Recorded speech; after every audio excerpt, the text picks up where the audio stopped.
Hey, welcome to Hater's Guide to... Well, hey, I wonder who won this one. Pokemon Worlds, the event we've been building up to all year, that has all the potential to shake up the meta if anything remotely interesting happens in the top cut, resulted in a top 4 finish for Charizard and Raging Bolt, and a finals between Dragapult and Guardy, ending in a result nobody saw coming, and Guardy winning yet another fucking event. But I've already covered Guardy 3 goddamn times in this series, and I really was hoping I wouldn't have to do it a 4th.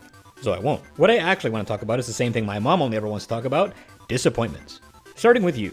People have been asking me for weeks to make a hater's guide to Ethan's Typhlosion, but how can I even begin to learn how to be this deck's biggest op when that role has already been taken by your own goddamn prize cards, with the best placement in the 721 player roster being 615th.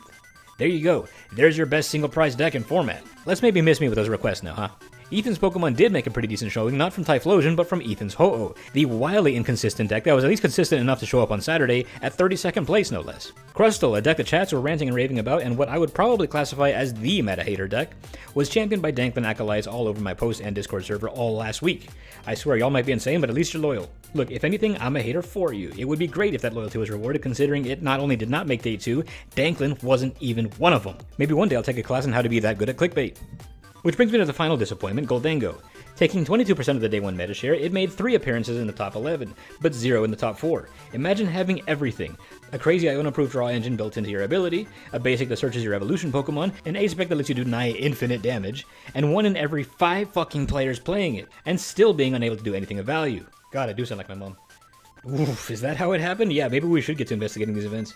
What did have an unexpectedly good performance was Zoroark, which I previously slandered as not being good enough to get a hater's guide. Made 2 appearances in the top 8, showing all you really need to do well in this meta is a Corner Pond or a Baby Toedscruel.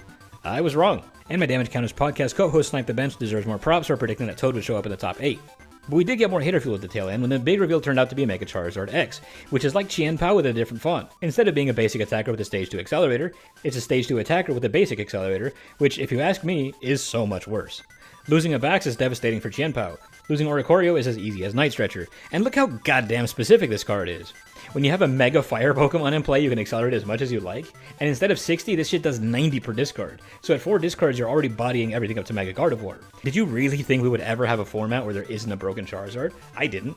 As soon as I saw that Mega Venusaur, I knew that shit wasn't getting more than 1 set to be good before he got all the way outclassed by its more annoying older brother. The art looks pretty sick, though. What was your biggest Worlds takeaway? Let me know in the comments what I should hit on next, because I probably already do. Subscribe if you want.